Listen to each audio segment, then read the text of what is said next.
Sa Negros Occidental, mga kapuso, duha ka persona patay sa separado nga insidente sang pagpagluthang sa Kabangkalan kag Manapla. Yaring balita.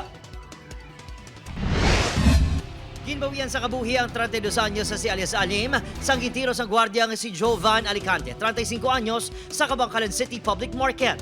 Sunod sa kapulisan, masami nagasinabad sa merkadong biktima nga ginapatihan may diferensya sa paminsaron.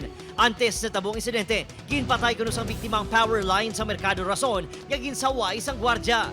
Pasaway na daw sa public market yan na trigger sang pagkatiro, pero may mga commotion ni siya nag-resisted ni ang biktima sa pagsaway sang suspect.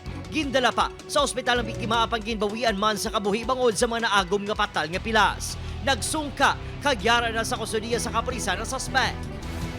Nadulaan man sa kabuhi ang manguma nga si alias George, 40 anyos matapos gintiro sa barangay Santa Teresa, Manapla. Sunod sa kapulisan, sakay sa motorsiklong suspect nga si alias Georgie, 22 anyos, sang una sinigintirong biktima apang nakadalagan pa ini. Ginlagas ang suspect ang biktima kag gintiro sa ulo. Sunod sa kapulisan, daan niya hilgot anon ang ginalantaw motibo sa krimen. Malayon pa ang ginapangitang suspect nga nakapalagyo. Adrian Bretos, One Western Visayas.